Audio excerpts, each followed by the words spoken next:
The cargo bay of the stellar horizon reeked of disinfectant and fear. Pexa pressed himself into the corner of the reinforced crate, his fur standing on end, golden eyes wide with terror. Through the transparent aluminum panel, he could see the enormous shapes moving outside, bipedal creatures that walked on 2 legs instead of 4, their faces flat and strange, devoid of proper whiskers or snouts. Humans. The galactic community had warned the Felinar people about them. Predators from a death world called Earth, they said. Apex hunters, who conquered their planet through violence and cunning. The Felinar elders spoke of humanity's wars, their weapons that could crack planets, their ships that moved through space like hungry shadows. And now, Pexa, barely past his second molt, was trapped on one of their vessels. The crate shuddered as the ship's engines hummed to life. Pexa had been smuggled aboard 3 cycles ago by traffickers who saw profit in exotic pets. The Felinar were a protected species, their homeworld of Vashari still recovering from the Scourge Wars, but that didn't stop criminals from snatching cubs like him from the outer settlements. Heavy footsteps approached. Pexa's claws extended involuntarily, scraping against the metal floor. A shadow fell across his crate. "Well, what do we have here?" The voice was softer than he expected. Feminine. Pexa's translator implant processed the words with a slight delay, but the tone came through clearly curiosity, not malice. The woman crouched down to his level. She had dark hair pulled back from her face, revealing features that Pexa's instincts screamed were those of a predator. Forward-facing eyes, a prominent nose for tracking scent, and when she smiled gently, he caught a glimpse of flat teeth that could grind through anything. Mara Ellison, the ship's xenobiologist, had seen many things in her 15 years of deep space work, but a Felinar cub in a smuggler's crate still made her heart ache. The poor thing was terrified, his tri-colored fur orange, white, and black, fluffed up to twice his actual size. "Hey there, little one," she murmured, keeping her voice low and calm.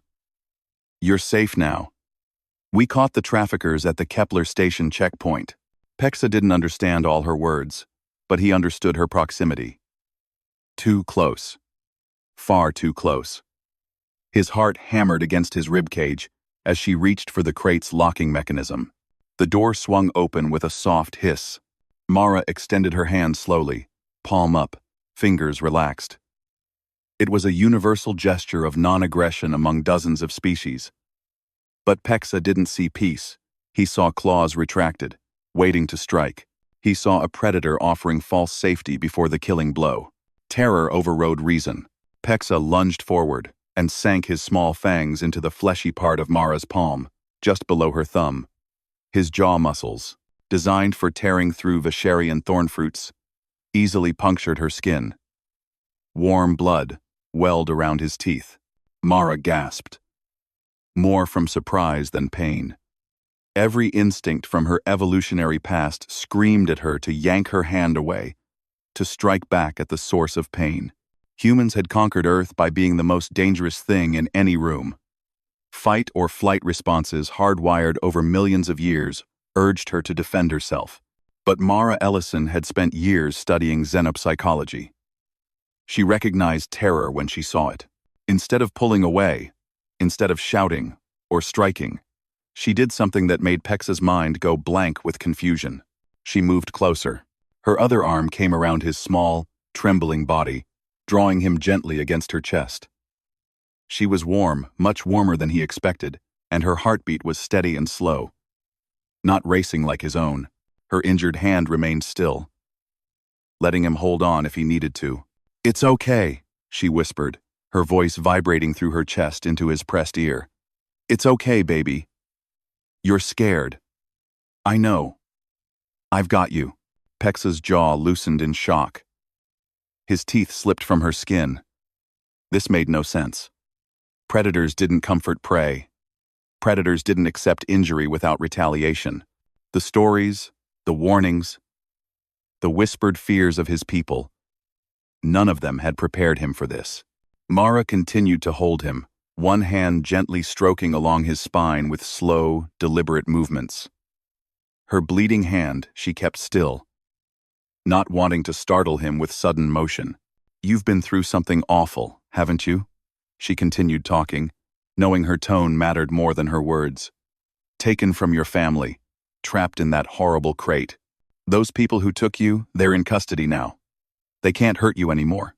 Something inside Pexa cracked. All the terror of the past 3 cycles, all the loneliness and confusion, came pouring out in a sound he didn't recognize from his own throat, a keening, broken mewl that echoed through the cargo bay, and the human held him tighter. "That's it," Mara murmured. "Let it out. You're safe now." She rocked him gently, the way her grandmother had rocked her as a child during thunderstorms. She'd read the xenosic briefs on Felinar cubs. They were social creatures who relied heavily on physical contact for emotional regulation. Isolation was psychological torture for them. Over the next several minutes, Pexa's trembling gradually subsided. His breathing slowed to match hers. The predator-prey dynamic his mind had been screaming about began to shift into something else, something his young brain struggled to categorize. She was protecting him? "There we go," Mara said softly, as she felt his tiny body relax against her. She glanced down at her hand. The bite marks were shallow. He'd been too scared to really commit to the attack. She'd need to clean and seal the wounds, but it was nothing serious. "Dr. Ellison?" A voice crackled over her comm unit. "Did you find the trafficked cargo?" "I did," she responded, her hand never stopping its gentle stroking along Pexa's back. "One Felinar cub, approximately 2 years old. He's frightened but unharmed. I'm bringing him to the med bay." "Acknowledged." "I've already contacted the Felinar embassy. They're sending a diplomatic vessel to retrieve him." "Ope, tell them he'll be ready." Mara stood slowly, careful not to jostle the cub clinging to her shirt. "And tell them he's a brave little fighter." Pexa's ear twitched at that. His translator caught the word brave, though he certainly didn't feel brave. He felt small and confused and strangely safe in the arms of the creature he'd been taught to fear. As Mara carried him through the ship's corridors, other humans passed by. They smiled at him, showing teeth, which should have been threatening, but their eyes were soft. One of them, an older male with gray fur on his face, paused to gently touch the top of Pexa's head with one finger. "Poor little guy," the man said. "He's lucky you found him, Mara." "I think we're all lucky," Mara replied, shifting Pexa's weight to her hip, like he'd seen Felinar adults carry cubs. "He reminds me why we do this job." In the med bay, she cleaned her wound with practiced efficiency, while Pexa watched from a cushioned examination table. She caught his eye, and winked a gesture his translator helpfully informed him was a sign of friendship and playfulness among humans. "You got me pretty good there," she said, showing him the small bandage on her palm. "I'd say we're even now. You were scared. I understand. No hard feelings." Pexa tilted his head, processing this. The concept of forgiveness, without punishment, was foreign to him. In the wild, in nature, there were consequences for every action, but this human had chosen differently. Over the next 2 days, until the Felinar diplomatic vessel arrived, Mara rarely left Pexa's side. She brought him proper food, set up a comfortable nest of blankets that smelled safe and clean.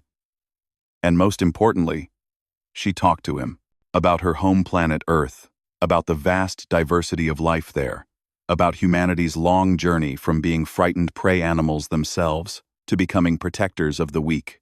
"We remember what it's like to be afraid," she told him on the last evening, scratching gently under his chin the way he liked. "That's why we don't strike back at the frightened. That's why we try to be better than our nature tells us to be." When the Felinar delegation arrived, an elegant adult female named Syrinx knelt before Pexa, her own golden eyes shining with tears. "Thank the mother stars," she breathed. "When you were taken, your den mother's heart nearly broke." Pexa looked back at Mara, who stood respectfully at a distance. Their eyes met across the docking bay. "The human saved me," he said in his own language, which Syrinx's translator relayed to Mara. "I hurt her, and she did not hurt me back. She held me instead." Syrinx's ears swiveled toward Mara, her expression complex. "We have heard many things about humans," she said carefully. "Not all of them kind." "Then, perhaps," Mara replied, crouching down to Pexa's level one last time. "It's time you heard some new stories." She extended her hand, the one he'd bitten, now healed in that same gesture of peace. Pexa didn't hesitate this time. He pressed his small forehead against her palm, a Felinar gesture of profound trust and gratitude. As the diplomatic vessel pulled away from the stellar horizon, Pexa watched through the viewport as Mara grew smaller and smaller. But the lesson she'd taught him, that strength could choose gentleness, that power could choose mercy, remained large in his heart. Years later, when Pexa had grown into a respected ambassador for his people, he would tell the story of the human who was bitten and hugged back. And slowly, across the galaxy, the stories about humanity began to change. They were still apex predators from a death world, yes, but they were also something more, something that made them unique among the stars. They were predators who had learned to love.